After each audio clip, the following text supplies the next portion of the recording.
여러분 어릴 때 학교 다니실 때 체력장 해보셨죠? 네, 저도 체력장 해봤는데요.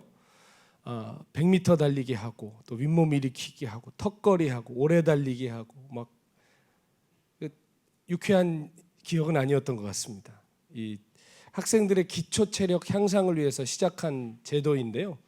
요즘은 알아보니까 없어졌다고 그러더라고요. 뭐 하는 데도 있다 하는데 정확하게 어떻게 되는지 모르겠습니다. 여러분 저는 체력장을 좋아했을 것 같아요? 싫어했을 것 같으세요? 어떠세요? 왜 그렇게 생각하시죠? 네, 저는 체력장을 진짜 싫어했습니다. 왜냐하면 저는 공 가지고 하는 운동은 좋아하는데 몸 자체로만 해야 하는 이 근력과 지구력 이런 거로만 해야 되는 거는 아이고 이게 머리 써서 될 문제가 아니더라고요. 축구 같은 거는 가만히 공이 어디 올 것 같은데 서 있으면 되거든요. 근데 이 체력장이라는 거 말 그대로 있는 그대로의 나의 근력과 지구력 그대로가 드러나는 거기 때문에 이거는 속일 수도 없고 머리 쓸 수도 없더라고요. 특별히 오래 달리기 같은 거는 얼마나 힘들었는지 모르겠어요. 제가 설교 준비하느라고 이제 인터넷에 체력장에 대해서 알아봤더니 체력장은 우리만 하는 게 아니래요. 물론 지금 많이 없어졌지만 원래 전 세계적으로 하던 거랍니다. 언제 시작됐나 보니까 세계 제1차 대전 때 시작이 됐대요. 그때 청소년들의 체력 증강의 중요성이 대두되면서 시작했다는데요. 뒤집어 보면 무서운 거예요. 그거는 뭐죠? 청소년들을 언제든지 어디로 지금 끌고 가려고 그러는 거예요? 전쟁터로 끌고 가겠다는 발상에서 시작된 것입니다. 우리나라에서는 이제 문교부에서 정식적으로 1971년부터 시행했다고 하는데 어쨌든 뭐 그걸 통해서 청소년들의 기초 체력 증진에 좋은 효과가 있었다고 합니다. 여러분 퀴즈 내겠습니다. 우리나라에서 체력장 점수가 제일 좋았던 때가 언제인 줄 아세요? 70년대부터 시작했대요. 71년부터. 70년대, 80년대, 90년대, 2000년대 이후 언제가 체력장 점수가 제일 좋았을 것 같으세요? 예, 답을 항상 같이 하시네요. 아까 1부 때도 70년대라고 딱 얘기하시더라고요. 맞습니다. 70년대 때가 가장 체력장 점수가 좋았대요. 아니 생각해 보면 그때 학생들이 먹는 거랑 지금 애들이 먹는 거랑 비교가 안 되거든요.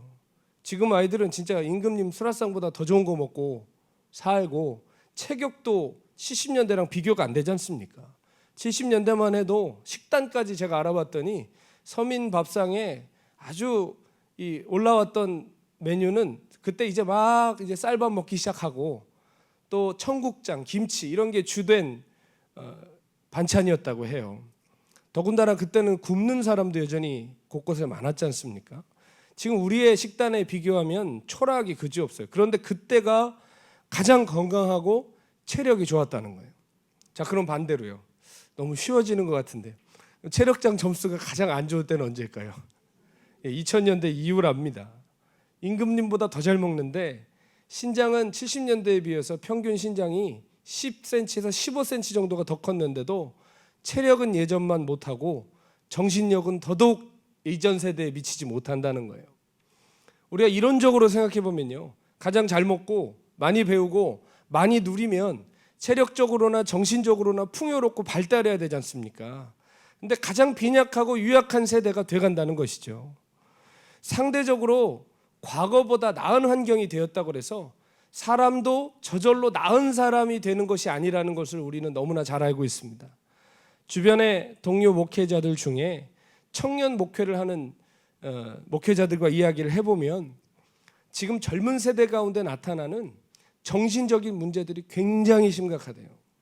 우울증은 기본이고 강박증, 공황장애, 정신분열, 진짜 어디 듣도 보도 못한 정신적인 질환으로 아이들의 거의 20% 가까운 아이들이 경중이 다를 뿐이지 정신적인 문제로 정말 많은 고생들을 하고 있다고 합니다. 유난히 마음의 병이 많은 시대래요. 환경이 이렇게 좋아졌는데, 생활이 이렇게 좋아졌는데, 먹는 게 이렇게 풍요로운데 사람의 삶도 저절로 좋아지는 것이 아니라는 것을 지금 우리는 병들어가는 사회와 병들어가는 우리의 자녀 세대들과 그리고 어떻게 보면 가장 병들어 있는 우리 자신들을 보면서 느끼게 되는 것 같습니다. 여러분 영적인 것도 마찬가지예요. 여러분 우리는 한국 기독교 역사상 아니 세계 기독교 역사에서 가장 많은 좋은 조건들과 혜택 속에서 신앙생활을 하고 있습니다. 인정하시죠? 좋은 예배당에서 화려한 음악과 적절한 조명과 편안한 의자에 앉으셔서 여러분 예배 드리고 계십니다. 옛날에는 굳이 이 교회 아니면 안 됐는데 이제는 굳이 이 교회 아니어도 갈 교회가 많아졌습니다. 또 교회에 몸이 아프시든지 멀리 출장을 가신다든지 본 교회에 못 오셔도 미디어로 설교 들을 수 있고 미디어로 예배를 드릴 수 있는 이전에 없었던 편리한 시대를 우리가 살아가고 있습니다. 영어로 하면 예배가 월십 서비스인데 하나님이 월십 서비스를 받으시는 게 아니라 때로는 이 성도들이 서비스 받는 것 같은 느낌이 들 정도로 우리는 좋은 환경 속에서 예배 드리고 있는 거 부정할 수가 없습니다. 여러분, 그런데 어떻죠? 우리의 신앙도 이렇게 발달하고 풍요로운 조건과 맞추어서 동일하게 지금 성장하고 있나요? 예전에 아무것도 없었고 혹은 있었어도 아주 투박한 것들 뿐이었던 그때와 지금과 우리는 과연 얼마나 달라지고 얼마나 성장하고 얼마나 성숙해 있느냐는 것입니다. 이 시대를 이겨낼 수 있는 영적 근력이 우리에게 있느냐 하는 거예요. 여러분, 우리의 신앙 선배들을 가만히 보면 모자라고 부족함 중에도 그 모진 현대사를 다 이겨냈어요. 여러분, 우리나라의 기독교가 막 들어왔을 때는 우리 역사 중에 가장 어두운 시기 아니었습니까? 그렇죠? 서구 열강이, 일본이, 중국이 우리나라 어떻게든 식민지하려고 하고요. 또 결국은 나라 뺏기고요. 해방되자마자 동족 상잔의 전쟁이 일어나고요. 또 지긋지긋한 가난의 시기를 견뎌내고요. 여러분, 우리 현대사는 정말 얼마나 사연 많은 시간들이었습니까? 그런데 그 서슬퍼런 일제시대도 잔인했던 한국 전쟁도 지독했던 가난도 우리 믿음의 선조들은 다 돌파해냈어요. 우리가 이렇게 편안하게 앉아서 한국의 기독교의 이 단단한 터 위에서 우리가 예배드릴 수 있는 것은 무엇입니까? 우리 신앙 선배들이 그 시간을 살아줬기 때문에 그런 거예요. 그분들이 뿌렸던 기도와 눈물이 있었기 때문에 우리가 이렇게 편안하게 졸기까지도 할 수 있는 거예요, 여러분. 여러분, 촌스럽고 투박하고 무식해 보였지만 그분들은 살아있는 신앙을 실제로 보여줬습니다. 여러분, 저도 어렸을 때 생각해 보면 이런 좋은 영상이 어디 있어요? 그렇죠. 그때는 앞에 뭐가 나오는 게 없이 큰 전지 같은 데다가 적어가지고 매직으로 적어가지고 찬양 불렀습니다. 어릴 때 또 시골에서 신앙생활해서 앞에서 또 찬양 인도하시는 선생님 기가 막힙니다. 이거 짝대기 하나 딱 들고 계신데 찬양 바뀌면 푹 찔러서 넘기면 그게 나와요. 와, 그 대단한 능력 아닙니까? 예? 이 몇 장 펴보지도 않고 너네 자 뭐 부릅시다 하면 또 풍금하시는 분은 아시죠? 풍금. 피아노 이전에 있던 것. 어릴 때 저 풍금이 기억나요. 이거 바람 부는 거잖아요. 다리로. 거의 반쯤 일어납니다. 불을 하려고 그러면 이게 힘들거든요. 그거 하면서 하고 막 이거 넘기시고 찬양 가르치고 하셨는데 여러분, 그 되게 토박하고 촌스러워 보이지만 여러분, 그게 이 나라의 지독했던 현대사를 뚫어낸 우리 신앙 선배들의 영성이 거기 있었어요. 저희 할머니도 찬양 부르시는 거 보면 인터넷에 찾아도 없고 찬양집에도 없는 찬양이에요. 근데 들어보면 옛날에 찬양 가르쳐 주시는 분들이 순회를 했대요, 시골 교회에. 그래서 그분들이 찬양 가르쳐 주시는 가사들을 들어보면 성경 말씀을 이야기처럼 이렇게 녹여낸 우리 곡조에 맞게 만들어낸 노래예요. 어디서도 못 찾아요. 할머니가 처녀 시절에 적어놓던 노트에 적혀있는 그런 찬양들. 뭐 누가 자료도 없지만 줄줄줄줄줄줄 외워서 지내온 신앙들. 그런데 아무것도 아닌 것 같지만 그런 신앙들이 세상을 이기는 신앙이었어요. 여기에 계신 분들 중에도 그 신앙 세계를 경험하신 분들 계실 겁니다. 그 부흥의 현장에 계셨던 분들도 있을 거예요. 그러나 여러분, 우리가 옛날이 좋았어 아무리 회상한들 그 그리워한들 무슨 소용이 있겠습니까? 오늘 우리에게 필요한 것은 무엇입니까? 오늘을 살아낼 영성과 힘이 필요한 거예요. 하나님께서 지금 우리 세대가 살아내도록 허락하신, 여러분 6.25를 살아내도록 우리 이전 세대에게 허락하셨고 그 가난의 세대를 지나도록 우리의 선배들에게 허락하신 것처럼 대체 이런 일이 전에도 없었고 앞에도 없었던 이런 일을 우리가 왜 사느냐? 더 이상 시대를 탓할 게 아니라 하나님의 뜻이 여기 있음을 우리가 깨달아야 됩니다. 그래서 이제는 우리가 이 코로나 시대와 코로나 이후 시대를 살아낼 영적 능력을 구비해야 할 줄로 믿습니다. 여러분, 코로나 이후의 시대는 미래학자들이 이리 될 거다 저리 될 거다 해도 실은 아무도 모르는 거예요. 예측이 어려운 혼란의 시대가 될 거예요. 실은 이 혼란이 먼된 일이 아니라 우리가 지금 겪고 있는 일입니다. 우리 코로나 다 끝났다고 생각했잖아요. 그래서 돈 쓰라고 나라에서 돈도 풀었잖아요. 그런데 어떻게 됐어요? 끝났다고 생각했는데 말도 안 되게 다시 터지는데 이제 저 멀리 경상도에 일어난 일이 아니라 우리 주변 이야기가 되어가고 있어요. 사회는 다시 경직돼 가고 있어요. 다시 사회적 거리두기로 돌아간다는 얘기들이 돌고 있어요. 여러분, 이런 이야기 들을 때마다 어때요? 마음이 자꾸 지치지 않으세요? 예, 저는 지쳐요. 예배를 아까도 말씀드렸지만 자 이제 다시 모이겠습니다 하고 가열차게 열었는데 다음 주에 또 닫았던 거예요. 그러니까 여러분, 이게 얼마나 마음이 어렵고 힘이 빠지겠습니까? 예배 문 여는 일은 쉬워요. 진짜 닫는 게 어려운 겁니다. 또 코로나가 턱밑까지 와서 여러분 지금 확진자들 동선을 보면요, 교회 앞에 산 하나 있거든요. 저 산 너머 바로예요. 우리 성도들 집 근처에서 일어난 일들이에요. 정말 우리는 어떻게 보면 가장 위험한 때 보였을 수 있습니다. 예배 문이 자꾸 닫히면 우리 안에서 일어나는 반응은 다양합니다.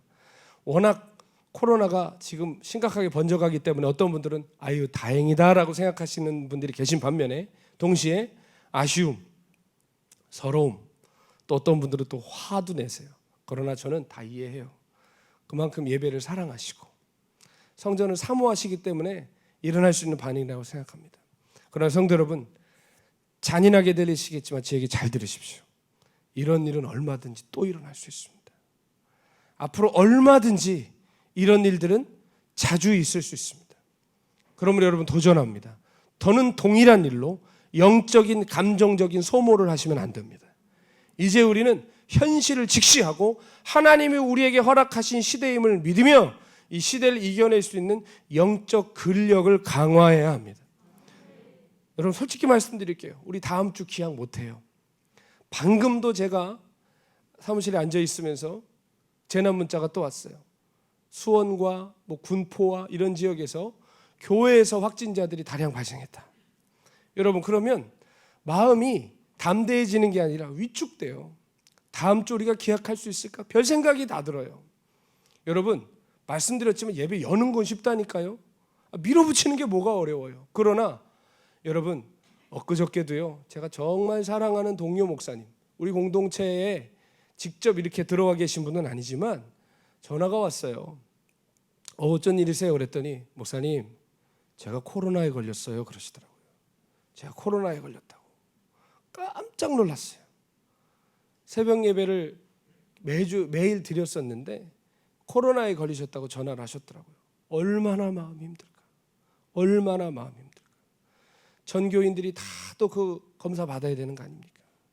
한 명이라도 코로나에 걸렸거나 그런 일들이 얼마나 그 교회 안에 미칠 영적인 영향, 정서적인 영향, 건강, 신체적인 영향, 여러분 얼마나 이게 무서운 건지 몰라요, 실은. 지금 우리가 정말 그러한 시대를 살고 있어요. 먼데 일이 아니라 가까운 데서 그런 일들이 일어나고 있어요. 지난주에도 우리 근처 마트에서 확진자가 발생했고 우리 성도들이 자주 가시는 곳이었어요. 그리고 지척에서 이번에는 곳곳에서 확진자들이 발생하고 있다고 합니다. 여러분 한번 질문 드리겠습니다. 만약 다음 주에 정말 상황이 훨씬 더 위험해져서 현장 예배가 또 중단이 됐어요. 미디어로 또 돌리겠대요. 그럼 여러분 어떻게 하시겠습니까? 다시 아쉬움에, 서러움에, 분노에 마음을 빼앗기시겠습니까? 어디는 예배 열던데요? 하면서 그것과 비교하면서 문 닫은 교회를 비난만 하시겠습니까? 여러분 잘 들으셔야 돼요. 이제 우리는 그런 영적인 감정적인 소모를 멈춰야 돼요. 우리는 이제 이러한 시대를 받아들이고 이 시대 속에 우리가 살아가야 될 사명이 있음을 깨닫고 그에 맞는 영성을 준비해야 하는 것입니다. 지난주에 영상 예배 통해 함께 나누었지만 우리는 가정의 예배의 재단을 이제 더 든든하게 쌓아야 할 때입니다. 물론 이 가정 재단이 지금 우리가 드리는 주일 공동체 예배를 절대로 대신할 수는 없어요. 가정의 재단을 세우자는 것은 이 성전에 세워진 재단을 대신하자는 게 아니라 이 성전의 불을 삶의 자리로 가져가자는 얘기예요. 그 불로 이 시대를 이기고 우리 신앙을 더욱 굳건하게 세우자는 것이지, 절대로 가정에서 예배드리는 것이 이 주일 공동체 예배의 대체물이 될 수 없다는 건 새기고 또 새기셔야 됩니다. 제가 말씀드리는 것이 무슨 말인지 잘 아시죠? 어디 하나의 경중을 둬서 둘 중 하나로 대체하자는 것이 아니라 주일 공동체 예배도 생명을 걸고 동시에 우리의 개인의 삶 속에 예배의 자리, 기도의 자리를 든든하게 확보하자는 겁니다. 과거에 우리 신앙이 성전 중심이었는데 성전 중심 신앙이라기보다 편향적인 신앙이었어요. 성전은 거룩하고 우리의 삶은 속된, 성속을 구분하는 신앙이었어요. 그러다 보니까 어떻습니까? 집안일까지 내팽개쳐 놓고 성전 가서 있고, 삶의 자리는 무너져 가는데 가서 온갖 거 다 갖다 바치는 정상적이지 않고 병든 열매들이 얼마나 우리 삶에 많이 맺혔습니까? 여러분, 여기만 성전이 아니라 우리의 가정도 성전입니다. 우리의 삶의 자리도 거룩한 것입니다. 아멘이시죠?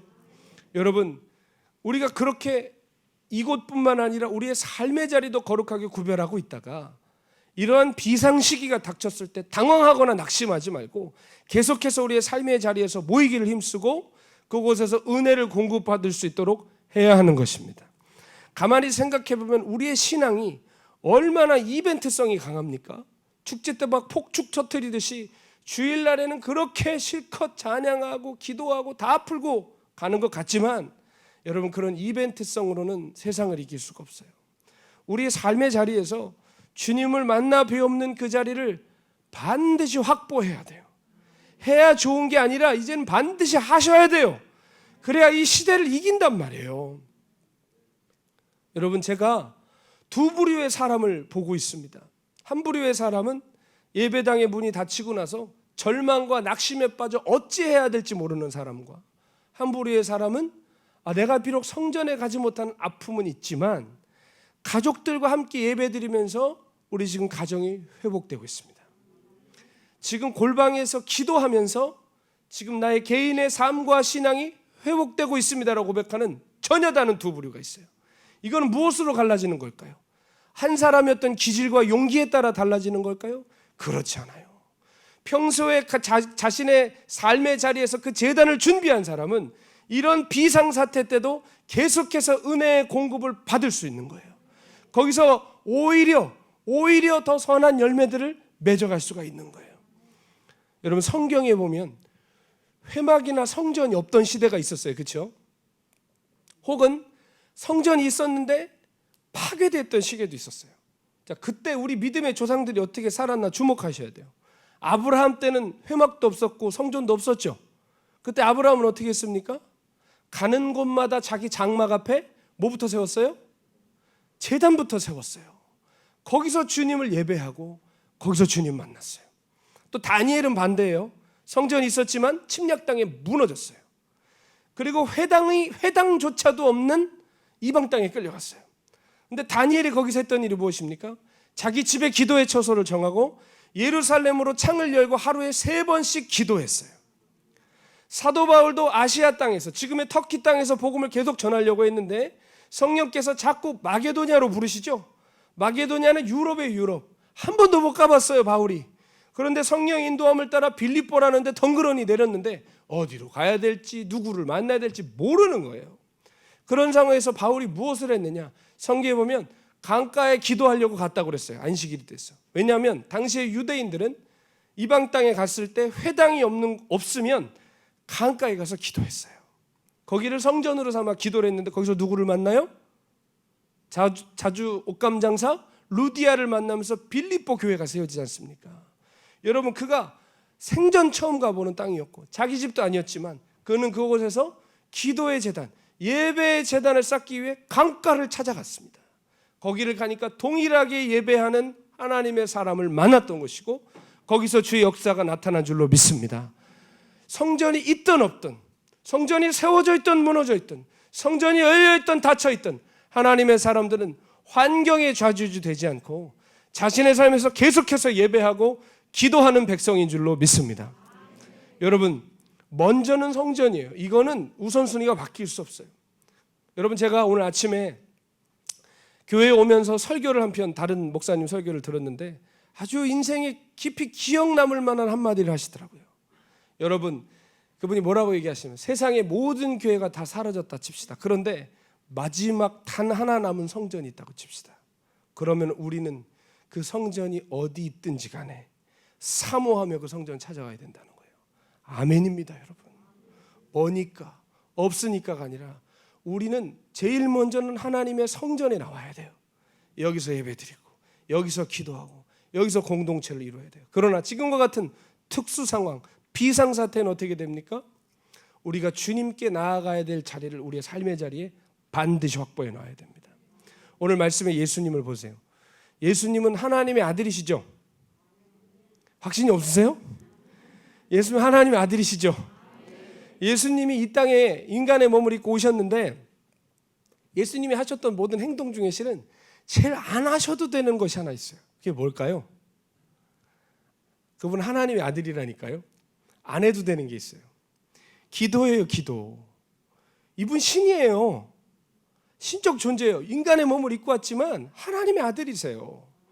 본인이 가지신 능력으로 얼마든지 말씀 한 번이면 의지 한 번이면 행하실 수 있어요. 그런데 주님은 단 한 번도 이 땅에 계실 때 개인의 영달을 위해서 능력을 쓰신 적이 없습니다. 항상 아버지의 뜻을 이루고 구약의 예언을 이루기 위해서만 능력을 쓰셨죠. 예수님은 기도를 안 하셔도 되는데 놀랍게도 항상 예수님의 사역 후에는 한적한 곳에 가서 기도하시더라. 사람들을 떠나서 들에 가서 기도하시더라. 산에 가서 기도하시더라. 그런 장면이 항상 나옵니다. 변함없이 같은 자리에서 기도하셨다는 거예요. 오늘 말씀도 예수님께서 감람산에 기도하러 가시는 마지막 겟세마네 기도의 장면이죠. 근데 뭐라고 말씀을 시작합니까? 39절에 예수께서 나가사 무엇을 따라?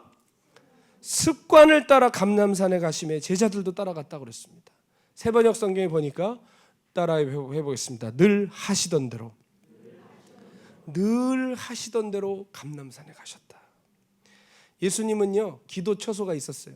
갈릴리에 계실 때는 갈릴리 호숫가나 혹은 갈릴리에 있는 언덕에서 산에서 기도하셨지만 예루살렘에 오시면 항상 주무시는 것은 베다니에 가서 주무시고 기도하시는 것은 어디서 기도하셨습니까?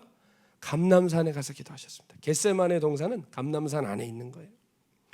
여러분 오죽하면 요한복음에 보면 배신자 가룟 유다가 병정들을 데리고 이제 예수님을 잡으러 가야 되는데 예수님이 그 시간에 어디 계실지 가룟 유다가 알아요, 몰라요? 알고 있어요. 왜요? 예수님은 항상 예루살렘에 계실 때 그 시간에 습관대로 거기에 무릎 꿇고 계셨기 때문입니다. 요한복음 18장 2절 말씀을 보면 그곳은 가끔 예수께서 제자들과 모이시는 곳이므로 예수를 파는 유다도 그곳을 알더라. 그래서 가끔이라는 말에 뭐 가끔 모였다는 얘기 아니라 예루살렘에 오실 때마다 그곳에 모인 거예요. 예루살렘에서 그 시간이 되면 예수님은 항상 기도하러 가셨어요.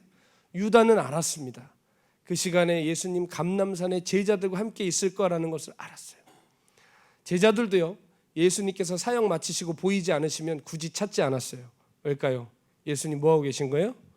기도하고 계시는 것을 알았기 때문입니다. 여러분 하나님의 아들이 정한 시간에 정한 곳에서 기도하셨다는 것은 우리에게 굉장한 의미를 주는 것 아닐까요? 왜 예수님께서 하지 않으셔도 되는 것을 하셨을까요? 우리가 그러한 삶을 살아야 하기 때문입니다.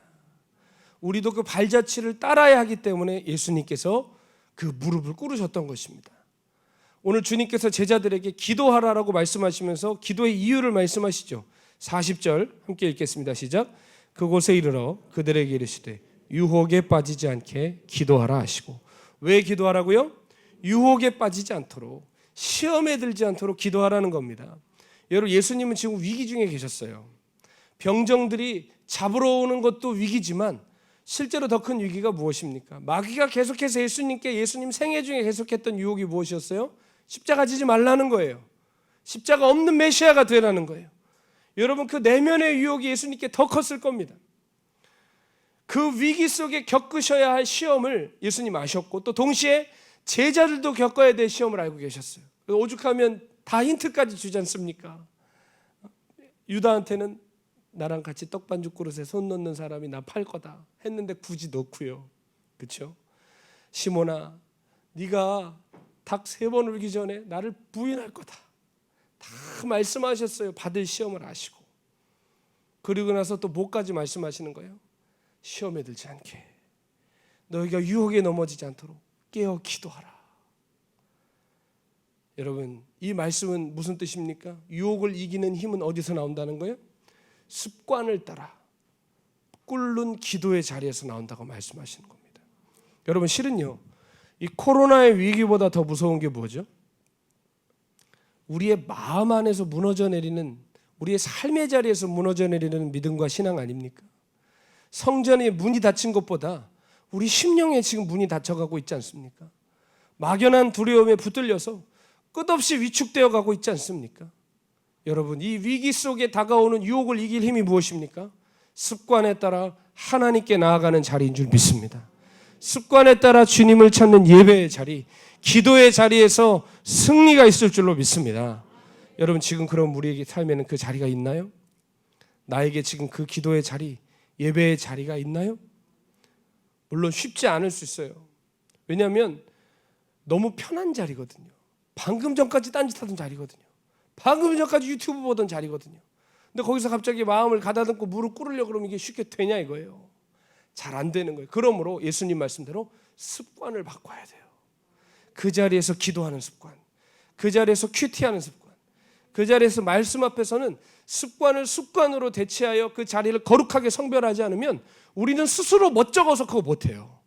스스로 부담스러워서 그거 못하고 계속해서 어디 기도할 데 없나 찾아요. 여러분, 그러나 가장 먼저 변화되어야 할 것은 우리의 가정 아니겠습니까? 여러분, 왜 영적 근력이라는 표현을 쓰냐? 제가 얼마 전에 검사할 일이 있어서 병원에 갔는데 그 의사 선생님이 저보고 그러시더라고요. 다른 교회 성도님이신데, 목사님 운동하십니까? 물어보시더라고요. 그래서 제가 그냥 웃으면서 예, 숨쉬기 운동 열심히 하고 있습니다. 이게 운동을 정말 해야 되는데 마음은 원이로 돼 육신도 약하고 시간도 잘 허락되지 않고 점점 몸이 비대해져가는 저도 느낄 때마다 위기를 느낍니다. 근데 뭐라고 하시냐면, 목사님 지금 운동하셔야 돼요 그러더라고요. 근육은 나이 들어서는 붙지 않는데요. 지금 30대 40대 때 최선을 다해서 근육을 만들어 놔야 된다는 거예요. 왜 그렇습니까? 그랬더니 근육은 단순히 뭐 육체미 자랑하고 이게 근육이 아니라, 근육은 사람의 수명에 영향을 준다는 거예요. 사람의 근육이 30살 때까지 피크를 쳤다가 40살이 될 때까지 10년 동안 한 5% 정도 근육이 손실이 된답니다. 저절로. 그러다가 40살 때부터는 1년에 1%씩 사라진대요. 그러면 저보고 그러더라고요. 그럼 목사님 80세 되면, 자 지금 40살 때까지 살고 또 40살 동안 40%가 근육이 사라지면 목사님 나중에 몇 프로의 근육으로 살겠냐는 거예요. 그리고 그 근육은 운동하지 않았기 때문에 아주 연약한 근육이라는 거예요. 근육은 면역력도 좌우한다는 거예요. 운동하셔야 된다고 그러더라고요. 아직도 못하고 있습니다. 여러분, 무슨 말씀 드리고 싶으냐, 영적인 근력도 마찬가지라는 거예요. 평소에 운동 안 하다가 갑자기 막 헬스장 가서 흥분해갖고 하면 어떻게 될까요? 근육이 생길까요? 알이 배길까요? 알만 배기는 거예요. 여러분, 어디 무슨 특별 부흥 집회 가서 확 불받으면 될 것 같지만 알만 배기고 끝나는 거예요. 정말 우리의 삶의 영적인 면역력을 높이고 우리가 강력하게 세상을 이길 수 있는 힘은 어찌 보면 매일매일 쌓는 그 삶의 기도의 자리와 예배의 자리에서 일어나는 줄로 믿습니다. 그러니까 습관이 되지 않으면 우리의 영적 근력은 절대 드러나지 않는다는 거예요. 이벤트처럼 반짝하는 기도나 예배로는 우리가 이 고된 시간, 예측할 수 없는 시간을 이겨나갈 수가 없어요. 주일 예배를 통해서 강력한 은혜를 여러분 받으셨다면 그 은혜의 기름과 불을 가져다가 우리의 가정 재단에, 개인 기도의 처소에 부으셔야 돼요. 거기가 우리의 침대 밑이 됐든 어디 저기 마가이다락방 뒷산이 됐든 근처에 있는 개척교회가 됐든 여러분 반드시 개인 영성의 처소를 만드셔야 됩니다. 그리고 다시 여러분 그날 주님 속히 오기 원합니다. 이 성전이 다시 열려 매일 기도의 자리가 다시 시작되면 다시 오셔서 매일 자리 지키십시오. 여러분, 솔직히 우리가 가장 유혹에 취약한 공간이 어디죠? 우리 집이에요. 집. 그렇죠? 여기처럼 이렇게 점잖지 않으시잖아요. 집에서는. 그렇죠? 어디서 마귀가 제일 많이 공격해요? 집에서 제일 많이 공격하잖아요. 여기서 예배드리고 가서 남편 얼굴 보면 갑자기 힘 확 들잖아요. 애들이 어지럽혀 놓은 거 보면 갑자기 마음 확 어렵잖아요. 그죠? 근데 그건 마귀가 아니에요. 우리가 십자가 지고 주님 따라가야 되는 거예요.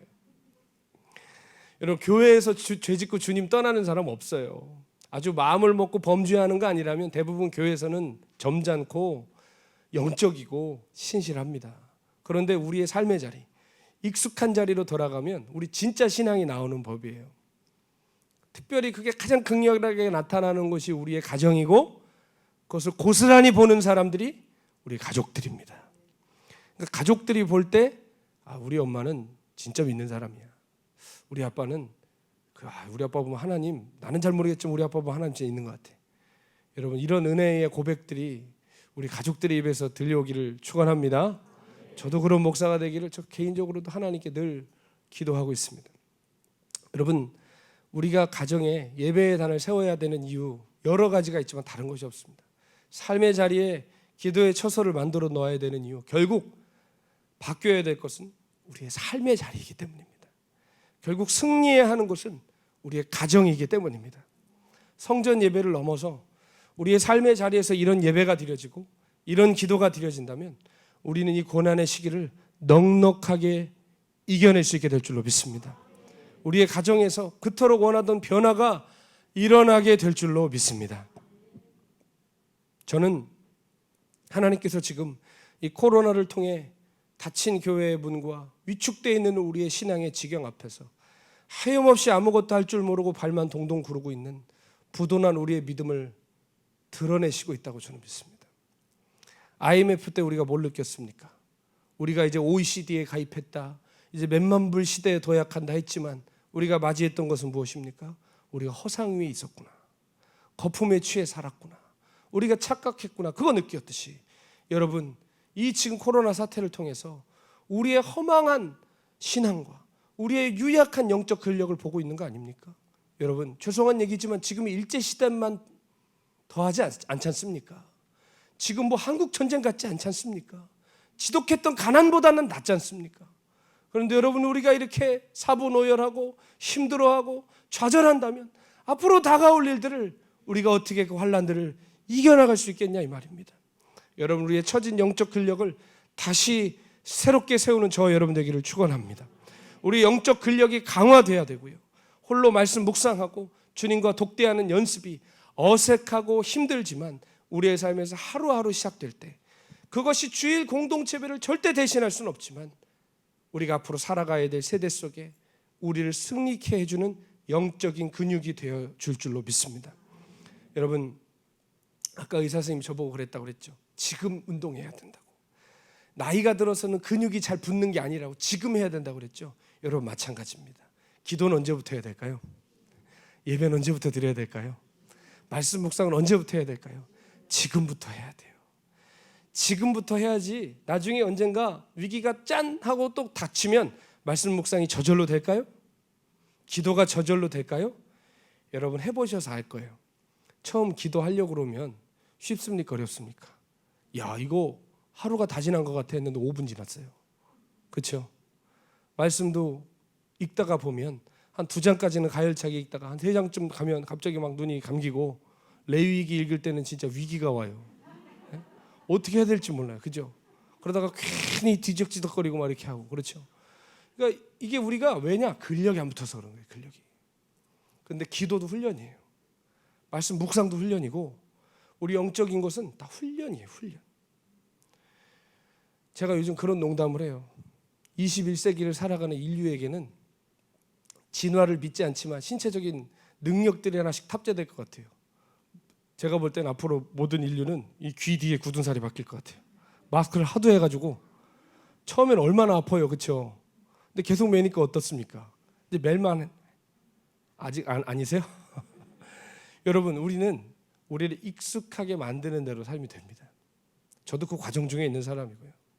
지금 기도해야 될 때 기도하셔야 됩니다. 나중에 기도해야 될 날이 와도 기도 안 돼요. 시간이 허락된다고 저절로 주님 바라봐지지가 않아요. 여러분, 무너진 삶의 자리에 있다가 예배 갑자기 문 열리니까 오셨어요. 진짜 여러분 생각한 대로 은혜가 되세요? 생각한 대로 막 채워지세요? 여러분 항상 그렇지 않다는 거예요. 평소에 습관을 들이지 않으면 사람은 육체를 따라가지 절대로 영을 따라 살지 않아요. 죄송한 얘기 좀 한 번만 따라해 주십시오. 영적인 세계는 주인 없는 시간을 허락하지 않는다. 무슨 얘기인지 아시겠어요? 영적인 세계는 주인 없는 시간을 허락하지 않아요. 주님이 주인 되시지 않으면 빈자리가 아니라 바로 누가 들어올까요? 바로 마귀가 들어와요. 마귀가 우리의 삶을 사주해서 내 자아가 마음껏 왕노릇하게 만드는 거예요. 영적인 자리에는 주인 없는 시간이 없어요. 주님이 주인 되지 않으면 자아와 마귀가 왕노릇하는 겁니다. 그러므로 우리 날마다 우리 제단에서 우리 자신을 산제사로 주께 올려드리고 주님의 거룩한 통치를 받는 주의 백성들 되어야 될 줄로 믿습니다. 제가 선교사로 처음 갔을 때 예전에도 한번 고백했지 않습니까? 저 선교사인데요, 제일 힘들었던 게 뭐냐? 물도 안 나오고 전기가 끊기고 말라리아 걸리고 사고 나고 다 힘들지만 제일 힘들었던 건 뭐냐면 은혜의 공급처가 없다는 거예요. 주일이 되면 현지 예배 가죠. 현지인들 예배 가지만 여러분 3시간 4시간 동안 북치고 뛰고 막 소리 지르고 하는 데서 진짜 은혜 받을 수 있을까요? 어려운 거예요, 여러분. 언어도 다르고 말도 못 알아듣고 진짜 힘들더라고요. 갔다 오면 영혼육이 다 지쳐요.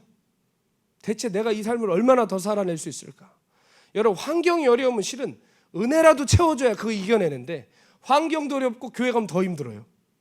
사람들은 저한테 장학금 대달라 뭐 해달라 이런 소리만 하고요.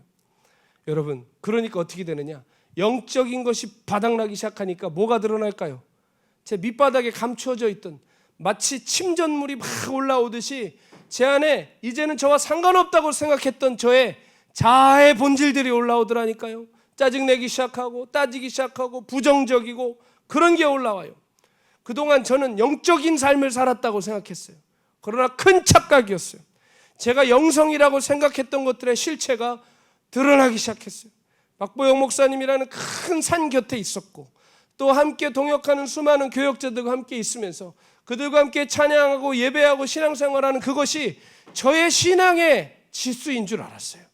그러나 여러분, 제가 예화를 자주 들지만 깜깜한 밤에 운전하시다 보면 라이트 안 켜고 운전하는 사람 있죠?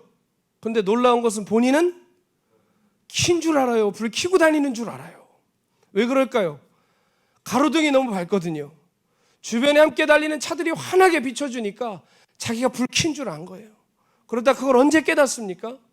터널에 들어가든지 혼자 산길에 들어가면 자기의 불 꺼져 있는 것을 깨닫듯이 저 또한 그 아프리카 땅에 덜렁 떨어져 아무도 없는 곳에서 혼자 서 보니 나는 믿음이 없는 사람이구나. 나는 영적인 기초가 없는 사람이라는 것을 절절히 깨달았습니다. 제가 일기까지 썼다니까요. 나는 믿음이 없는 선교사다. 불신자보다 조금 더 나은 선교사다. 한국에서 예배하지 않던 사람이 거기 가서 예배할 리 없습니다. 열방에 나가서 기도하면 뜨거운 것 같죠? 살아보세요. 한 달 안에 모든 기대와 소망은 물거품처럼 사라지고 딱 내 견적만 나오더라고요. 얼마나 제가 부끄러운 사람인지 거기서 발견했습니다. 그 당시에 대통령이셨던 분이 대국민 사과하면서 이런 얘기를 하시더라고요. 내가 이러려고 대통령이 됐나? 자괴감이 든다. 저 그거 똑같이 일기에 적었어요. 내가 이러려고 선교사가 됐나? 자괴감이 든다. 진짜 제 마음이 제 마음. 내가 이러려고 여기 왔나? 이 사람들이랑 싸우려고 왔나? 곤조 부리고 짜증내려고 왔나? 그런데 그게 저더라고요. 하나님 은혜가 없으면 세상 사람과 요만큼도 다를 것 없는 사람이더라고요. 여러분, 그런데 제가 결국 그 시간을 이겨낸 2가지 비결이 있어요. 첫째 뭐냐? 제가 그 삶을 받아들였어요. 옛날에 한국에서 있었던 그 좋았던 시절을 계속 생각하면 안 되더라고요. 그래, 나는 여기서 살아내야 돼. 나는 결국은 이 시간을 이겨내야 돼. 이 환경에 내가 정복되고 끌려가면 안 되고 내가 오히려 이 환경과 이 시간을 정복해야 돼. 나는 여기서 살 거야. 난 여기서 죽어야 돼. 이 생각을 하면서 그 시간과 그 장소와 제 삶을 받아들이니까 의연해지기 시작하더라고요. 사랑하는 성도 여러분, 이 시대 이렇게 마스크 쓰고 누구도 살기 싫어요. 그러나 이 시대를 가장 빨리 이겨낼 수 있는 비결은 이 시대를 허락하신 하나님의 손길을 믿는 거예요. 그리고 그걸 받아들이는 거예요. 그리고 둘째, 그것을 이겨냈던 힘은 뭐냐? 성전 가서 기도 못해요. 거기는 밤에 기도하러 가다 강도 만나요. 못 가요. 문 다 걸어 잠그고 집 안에 있어야 돼요. 대신 무엇을 시작했느냐? 방에서, 서재에서 개인 제단을 쌓기 시작했어요. 하나님 앞에 한자 한자 또박또박 기도하기 시작했어요. 한국에서 어떤 명령이 떨어져도 기도했어요. 하나님, 저 이거 못합니다. 하나님 할 수 있는 힘을 주시든지 돌이켜 주시든지. 그런데 놀라운 건 선교사 하나 그랬는지 모르겠지만 하나님이 정말 제 작은 신음에도 응답하시더라고요. 그때 정말 저의 하나님을 만났어요. 여러분, 우리가 살다 보면요, 하나님이 주신 것들을 우상으로 만들 때 있습니까? 없습니까? 박보영 목사님이라는 큰 어른이 어느 날 저에게 큰 우상이 되어 있더라고요. 하나님의 대체물이 되어서 하나님보다 더 제가 바라고 의지하고 기다리고 듣고 싶은 분이 돼가더라고요. 그러나 그건 그분도 원하시지 않는 거고 하나님도 더더욱 원하시지 않는 거 아니겠습니까? 내가 우상 숭배자구나. 내가 이렇게 살았구나. 그때 깊이 깨달았어요. 하나님 앞에 정말 어린아이처럼 기도했어요.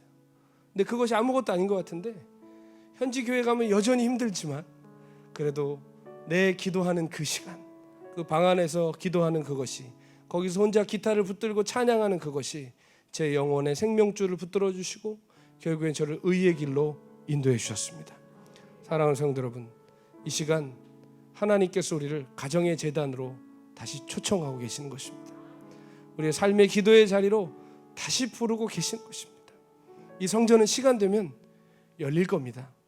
그 시간 문제 아니겠습니까, 여러분? 코로나로 인류 안 멸망해요. 그건 성경이 말하는 것도 아니에요. 언제가 열릴 텐데, 열릴 때 아무 일도 없었던 것처럼 올라오는 사람이 아니라 강력한 개인의 영성을 회복하여서 이전과 다른 예배자, 이전과 다른 신앙인, 이전과 다른 하나님의 사람으로 돌아오시기를 축원합니다. 우리 지금 영적인 근력을 다시 일으켜야 돼요. 아까 체력장 나가는 게 전쟁 나갈 용사들 기초 체력 강화하기에 시작됐다고 그랬지 않습니까? 사랑하는 성도 여러분, 앞으로 살아가야 될 우리의 날들은 평안의 날이 아니라 전쟁의 날들입니다. 지금부터 우리는 개인 기도의 날을 벼리고 개인 예배의 불씨를 타오르게 해서 다가오는 날들을 준비하셔야 합니다. 다윗은 원래 용사가 아니었습니다. 양치기였죠. 그런데 양을 지키기 위해서 그는 물매를 연습을 해야만 했습니다. 다윗이 처음부터 잘 던졌겠어요? 어쩔 수 없이 했죠. 근데 저는 그런 거룩한 상상을 해봅니다. 들판에서 양치다가 저기 나무에다가 이렇게 혼자 돌로 관역을 그려놓거나 혹은 큰 바위에다가 관역을 그려놓고 혼자 물매를 돌리는 어린 다윗의 모습. 처음에는 엉뚱한 데 가서 떨어지겠지만 점점 관역에 맞기 시작하고 하나 맞던 것이 3개 맞고 3개 맞던 것이 10개 맞고 이제는 던지는 대로 다 맞던 어느 날 그가 하나님의 강권적인 부르심 앞에 골리앗 앞에 서게 됐던 것입니다. 사랑하는 성도 여러분, 기도의 물매를 준비하십시오. 예배의 물매를 준비하십시오. 그럼 어느 날 하나님께서 우리를 하나님의 거룩한 비밀 병기로 세우실 날이 올 겁니다. 아무도 주목하지 않은, 성경에도 나오지 않았던 다윗의 그 어린 시절이 결국 다윗을 용사로 만들었던 거죠. 우리가 어떻게 보면 우리가 스스로 카운트하지 않는 우리 삶의 자리에서 드리는 기도와 예배를 통해 우리가 하나님 용사로 거듭나게 될 줄로 믿습니다. 그 가정의 재단에서, 삶의 재단에서 영적 근력이 더욱 강건해지고 주님의 깊으신 인도하심을 받는 저 여러분 되시기를 소원합니다. 함께 이 찬양 부르시면서 우리 그러한 예배자가 되기를, 그러한 기도의 용사가 되기를 소원하는 마음으로 우리 사랑하는 주님께 나가겠습니다. 나의 힘이 되신 여호와여,